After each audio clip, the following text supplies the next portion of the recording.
Hello there friends, it's been a while since we last met, but during this time quite a bit of news have accumulated. Roster changes, rumors about upcoming reshuffles, and of course the never-ending scandal surrounding insiders. Shall we not waste any time, and without further ado, let's get straight to it. As always, we begin with the official roster changes and gradually move on to the rumors. First and foremost, the headline of the recent days. The miracle workers of every major bad news Eagles have finally found themselves an org. And you know what? It's not just an org, it's the org, the David Beckham's org, who is currently making waves with Messi in North America. He decided to make some noise in esports as well, and his org named Guild has signed Eagles, and now they go by the name Guild Eagles. Kinda might sound bad like Guild Eagles, but anyways, let's see what they will show at the CS2 Major under the new org. And speaking of Messi, he has also ventured into esports, by the way. His best friend, Sergio Aguero, has long owned the organization known as Crew. Leo has invested in it recently also. Currently, they have only a Valorant roster, but there might be a CS roster in the near future. Now, every Argentinian boy will not only want to become a football player, but also an esports athlete. Another official update, Kickert has returned to Virtus.pro. For the last 2 months, he was the captain of Into the Breach, and it wouldn't be fair to say it was successful. They dropped from the top 20 of HLTV to the top 90. I don't really think it's all on Kickert, but either way, it didn't work out for him there and their squad too. So now Virtus.pro has a roster of 6 players. According to VP themselves, they're currently looking for a new team for Kickert.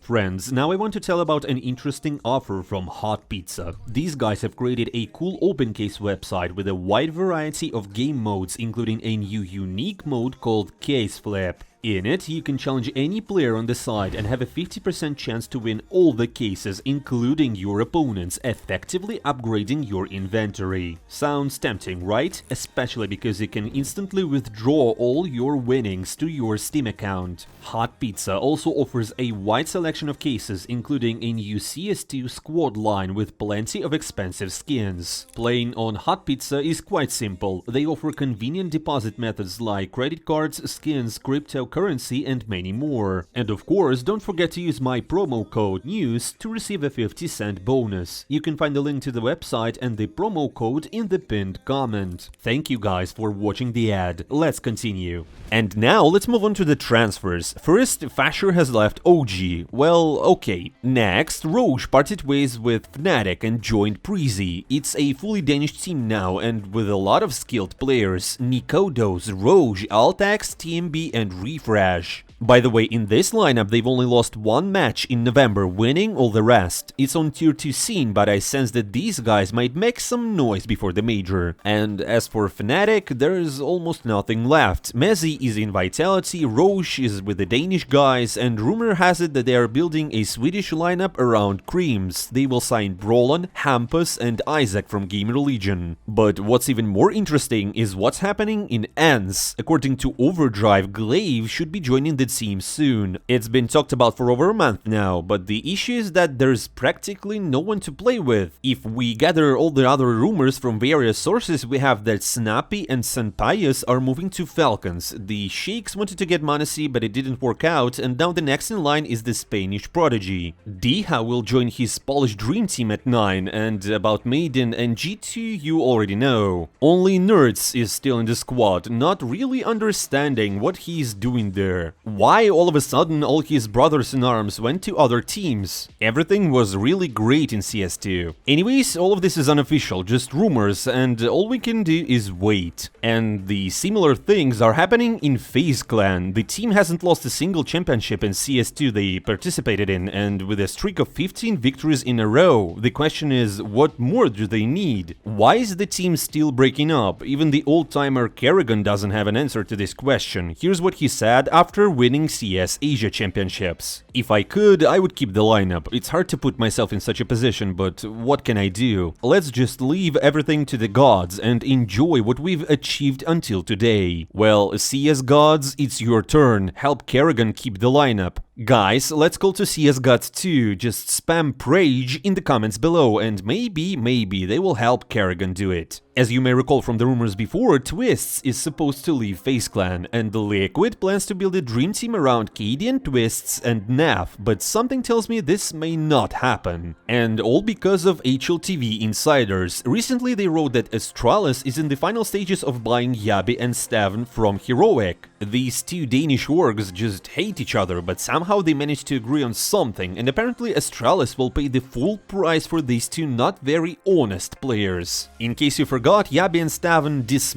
disintegrated Heroic by demanding to kick Cadian, which they did, and now they just quietly moved to their main competitor. I won't be surprised if they later dismantle and disintegrate Astralis as well. It's unclear who will be replaced in the current lineup, but according to Bobski, it will be Borup and Stair, which is logical to be honest. Blamef, Device, Bazen, Stavn and Yabi. If you don't take into account the dirty deeds, the lineup on paper looks super strong. Imagine if they also add config instead of someone or just as a sub to tear the entire pro scene apart. This is all clear, okay, understandable, but what does it have to do with Cadian, Liquid and Twists leaving FaZe? Well, it's simple. Heroic initially went for Yabi and Stavn, kicking Cadian for them, but now that they're going to Astralis, theoretically, it's not relevant anymore. No one is kicking Cadian now. On the contrary, they're showing everyone that they made a mistake and want their leader to stay. These are not insides, it's just logic. Go to their YouTube channel and see what they post. Cadian is coming back to Blast, will play for them for the last time. Then they post his videos from 2019. And the message everywhere is that they admire their captain. I think Heroic is now going all in. They just lost 3 players at once, and it would be nice to keep at least someone. Now, since Yabi and Stavn made their choice, the only way out is to crawl on their knees to Cadian, apologize and ask him to stay. Knowing how much this leader cares about this team, I think after Blast there will be an announcement that Cadian is staying in Heroic. Probably like they're going to release a big movie, tell how they were all deceived, and now that they have their captain back, he has the complete freedom of action. Well, at least I personally would like it to end that way, and if the transfer to Liquid fails, there's no much point in Twists moving too. They will have to leave Ykinder as captain, OC as sniper, and so many of Liquid's plans seems to be just falling apart. All these are just community theories, obviously, plus some of my thoughts, but to me everything sounds quite logical. What do you think, friends? Will Twists go to Liquid? Will Heroic keep Cadian? Write in the comments below, it will be interesting to read. Also, I have a couple of more news about rumors, but they're more related to players' reactions to these rumors rather than actual transfers. Recently, Overdrive and Simple got into another heated argument. For those interested, a detailed breakdown and recap of their conflict will be at the end of the video. Briefly, the most amusing part of this situation is that it all started with Nico. Remember in the previous video we discussed how G2 is currently assembling a Balkan dream team, signing Nexa and Maiden, and the Kovic brothers fulfilling their dream? So all these rumors were shared by Overdrive on his Twitter, to which Nico replied, "Bro, are you delusional? Shut up." Overdrive continued, stating that Nico is lying, but everyone will believe him anyway, because pro players continue to lie about their future transfers. At this point, Simple joined the conversation, telling Nico not to waste time on a lying slot, and a heated exchange ensued between Overdrive and Simple. Again, for those interested, a breakdown of all this dispute will be at the end of the video. Interestingly, other people also joined the conflict. For instance, Twists briefly commented, "What you're doing is shameless. You work with Spirit, you have access to prac camps and other info. That's where you get all the insights. Anyone involved in the pro scene could provide such rumors and insights, but they choose not to." Finally, Richard Lewis joined the discussion and immediately criticized Overdrive and Kurumi. He recalled how Overdrive made many mistakes in 2021, providing insights about drops, claiming there would be no changes in vitality, and many more, but none of them came true. A true esports journalist cannot afford such mistakes because they can ruin the careers of pro players, affect teams, players and sponsors. Harumi received even harsher criticism. Lewis said that those who are subbed to him are just idiots. Harumi spreads lies, kisses the pro players' asses, and gets less than half of the insides right. He's just Overdrive's offspring. And, well, other crazy negative words. In general, insiders took a beating this week. Overdrive said he would never longer share rumors, but only insides. In this regard, he usually doesn't miss. But also, he said that he's not a journalist and never has been one. However, the one who received the most criticism recently is Jonas. He recently released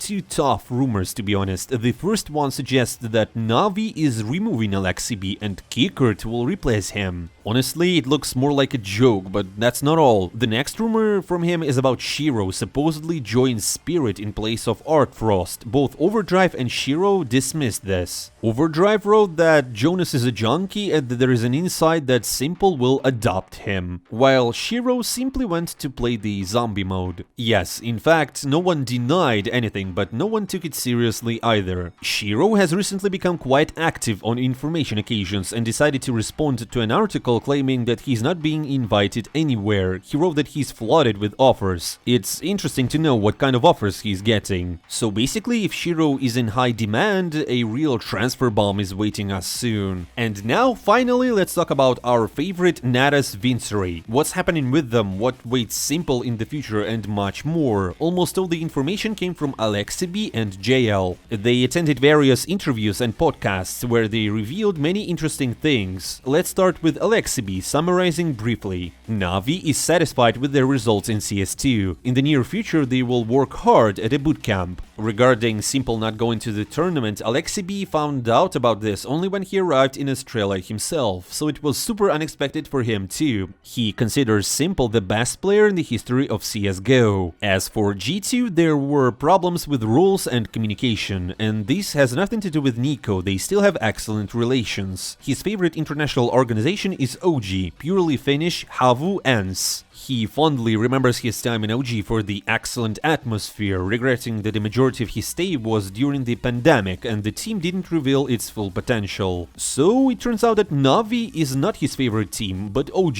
is. Now a few words from JL. For me, Simple's departure was a shock. I didn't expect to lose the best player in the team, it was just hard to imagine. But yes, Simple had been thinking about taking a break for quite a while. We had a pause and we didn't know what to do. We didn't have many options. All the good snipers were already taken. We decided that Wonderful would be the best solution for us. There were other players we could have taken, but Wonderful was the best. In Navi, Bit surprised me the most. I knew Simple was very good, but Valera just shoots insanely and he's a very chill guy in life. After Simple left, the game became more team-oriented. Simple is an excellent player who plays his own CS. He understands the game better than anyone and can bring victory in solo. Wonderful can't do that yet, but he tries to help the team and becomes a part of it. Right now we're not worried about our results, we're trying to improve our team play first. So basically these are the words from Navi players. Everyone was shocked that Simple would go to inactive, but now their game will become more team-oriented. And as always, they need time to get used to each other. In general, we didn't learn anything significantly new. Many previous discussions were just confirmed. And now, friends, as I promised, for those who are interested, I present a detailed breakdown of the entire conflict between Simple and Overdrive. As we discussed earlier, it all started with a tweet from Overdrive when he shared rumors about a Balkan Dream Team in G2. Nico reacted to this and Simple advised him not to waste time on Overdrive. For context, it's important to know what Overdrive said about Simple on one of the Russian language podcasts. I respect him and I know he's a good person, but why is Simple toxic? Not because he's a bad person, but because he's a bit foolish. He's a kind guy, but he lacks the brains to separate the meat from the bones. All his toxic moments when he rants at show matches, creates scandals, are not because he's a bad person. He lacks the IQ, intelligence to understand when and what is happening. Okay, this is a little harsh thing to say honestly to a person, but then their conflict moved to Telegram and there the passions reached their peak. Simple was the first to start.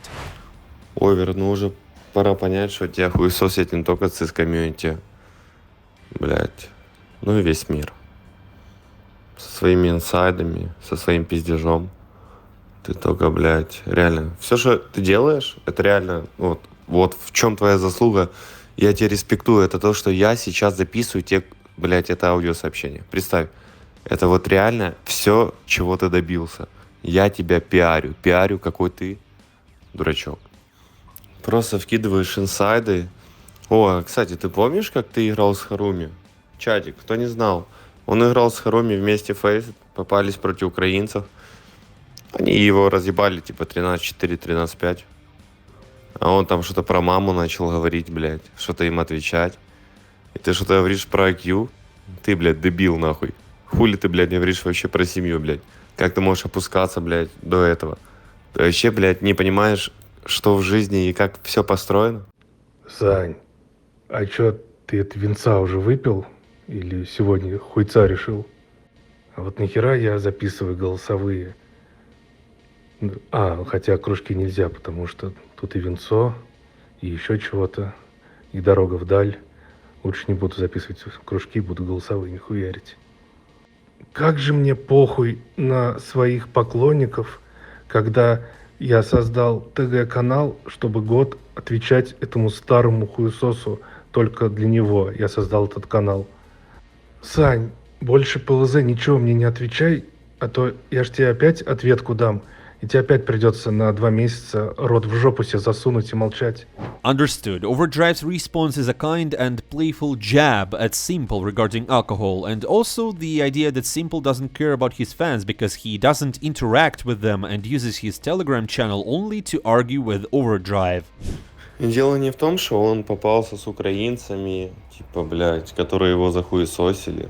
Дело в том, что все CS-комьюнити его захуесосило за то, что он, блядь, пиздит. И единственное, почему я записываю эти сообщения, потому что мне уже надоели люди, которые врут, которые обманывают. И если еще человек, блядь, играет с Faze, с какими-то Харуми, блядь, с какими-то типами, которые обманывают и дальше обманывают. И когда уже игрок нового состава говорит, что он обманывает, он уже ничего не выкладывает, то это дает понять то, что, чуваку вообще похуй на честность, достоинство, блядь, какую-то честь. Он не ценит вообще эти факторы.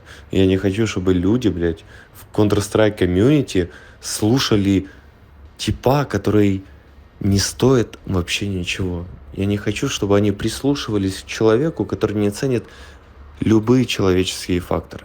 Я очень надеюсь, что в ближайшем времени все люди, которые пока еще слепые и верят Сане, Симплу, Ника, которые пиздят направо и налево, что главные пиздоболы это они. Это у них нету никаких ценностей, что они ебаные клоуны киберспорта, которые просто умеют нажимать на кнопки. Народ, если до вечера будет 100 тысяч в ТГ, разыграю 3 Драгонлора и 2 Митсубиси и 1 Роллс-Ройс. Тебе папа уже не даст таких денег на розыгрыши, поэтому работай. Ты наш любимый инсайдер. А зачем бабки, чтобы такие дорогие призы разыграть, если их можно не отдавать?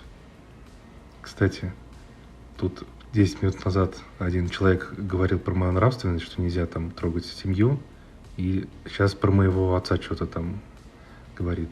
Вот так вот, ребята, вот такой у вас король голый.